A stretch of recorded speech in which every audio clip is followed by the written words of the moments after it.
जिस रेलवे को वो लोग बेचना चाह रहे हैं, जिस रेलवे को सरकारी को वो लोग खत्म करना चाह रहे हैं, ওই রেলের ওই ট্রেনগুলোতে যখন প্ল্যাটফর্ম থেকে ইয়ার্ডে চলে যায় তখন যে ডিজেলটা লাগে 2,500 না 2.5 লাখ প্রতি মাসে না প্রতিদিনে, আমি এই মুহূর্তে বলতে পারছি না, কিন্তু সেই ডিজেলটা সাপ্লাইয়ের যে অর্ডারটা ছিল সেটা ভারতবর্ষের সরকারকে দেওয়া ছিল।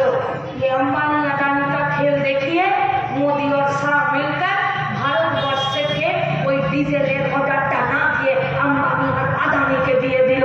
হবে আমার দেশের উন্নতি? হবে আমার রাজ্যের উন্নতি? পাবো আমরা কাজ? পেট ভরে রাত্রিবেলা শুতে যেতে পারবো?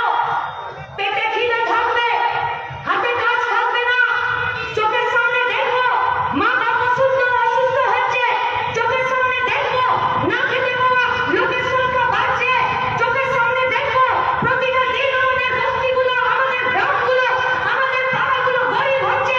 তারপরে কেউ এসে আলোতে বলে দেবে ওরা খারাপ, কেউ এসে দুটো ঝান্ডা লাগিয়ে বলে দেবে, ওদের ধর্মস্থানকে গালি দিয়ে দেবে। আছে ভারতবর্ষের সংবিধানে এর কোনো প্রভিশন নেই। তাহলে কেন করছে তাই আপনার কাজের প্রশ্নে যাতে ওকে উত্তর না দিতে হয়। কিন্তু গোটা আরজি করে ঋষিতে পশ্চিমবঙ্গের মানুষ আমাদেরকে সাহস দিয়েছে, গোটা পশ্চিমবঙ্গের মায়েরা আমাদেরকে বলেছে লড়ে যাতে না, আমরা তাদের সাথে আছি।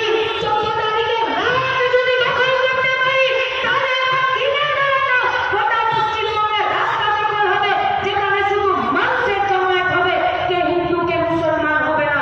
তাই আজকে পশ্চিমবঙ্গে, আজকে বেলডাঙ্গাতে, আজকে মুর্শিদাবাদে, আজকের গোটা রাজ্যের পরিস্থিতিতে আমাদের কাজকে ঠিক করতে হবে। আমরা এক থাকবো কিনা,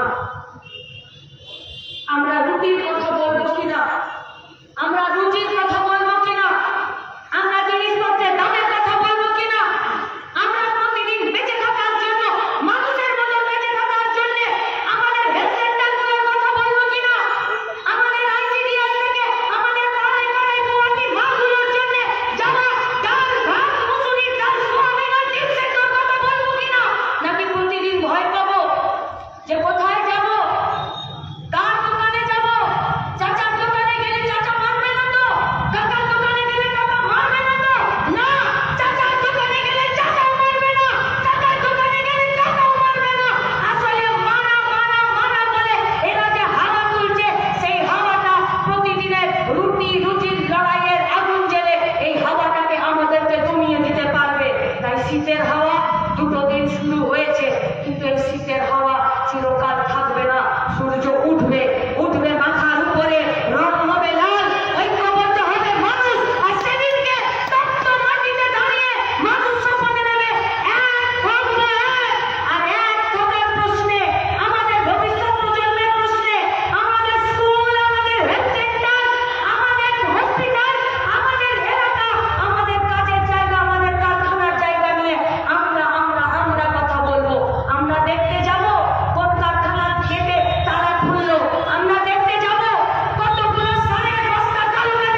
সাথেই টিকে থাকতে হয়। তাই আজকে বেলডাঙ্গার সমাবেশ শুরুতেই বলেছি, শপথের সমাবেশ। আরও একবার আপনাদের কাছ থেকে আমরা জবাব চাই। সেদিন দাদা হেঁটে আস্তে আস্তে বলছিলেন লাস্ট 3 বছরে ওনাকে দুবার বেলডাঙ্গা আসতে হলো, শুধুমাত্র ধর্মের নামে মানুষের বিরুদ্ধে, মানুষকে দড়িয়ে দেওয়ার বিরুদ্ধে আমাদেরকে এখানে এসে মানুষের কাছে আমাদের কথা বলার জন্যে। আসুন আমরা সবাই শপথ নিই, আমরা আসবো, স্কুল খোলার জন্য আসবো, আমরা আসবো, কারখানা খোলার জন্য আমরা আসবো, আমরা আসবো পেটে ভাতের জন্য, জিনিসপত্রের দাম কমানোর দাবিতে আসবো।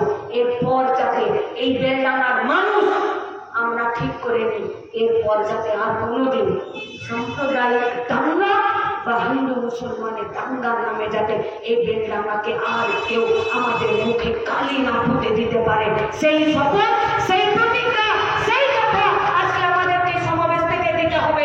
আমরা আশাবাদী, আমরা আপনাদের কাছে অঙ্গীকারবদ্ধ এবং আপনাদের উপরে আমাদের ভরসা এবং আপনাদের ভরসায় আমাদেরকে উৎসাহ যোগায়। আসুন বেলডাঙ্গাকে ওরা গোটা দুনিয়ার কাছে দাঁড়িয়ে দিয়েছে যে এখানে দাঙ্গা হয়, আর আমরা আগামী দিনে বেলডাঙ্গাতে গোটা পশ্চিমবঙ্গ ছেড়ে, গোটা ভারতবর্ষ ছেড়ে, গোটা দুনিয়ার বাজারে আমরা ঠিক করব বেলডাঙ্গার মানুষ মারামারি করতে জানে না, বেলডাঙ্গার মানুষ পেটে ভাত আর হাতে কাজের জন্য রাস্তার দখল নিতে জানে। আসুন বেলডাঙ্গাতে শান্তি, সম্প্রীতি, সাম্প্রদায়িকতার যে সংগীতির পরিবেশ আছে, সেই পরিবেশকে সুস্থ রাখতে, অক্ষুণ্ণ রাখতে, রাস্তার দখল নিতে আপনাদেরকে আহ্বান জানিয়ে আমার কথা শেষ করছি। ইনকালাব জিন্দাবাদ, লাল ঝান্ডা জিন্দাবাদ, মানুষের ঐক্য জিন্দাবাদ। আমাদের মীনাক্ষী মুখার্জি যে মূল্যবান কথা আমাদের উদ্দেশ্যে বলেছেন, আপনাদের সকলের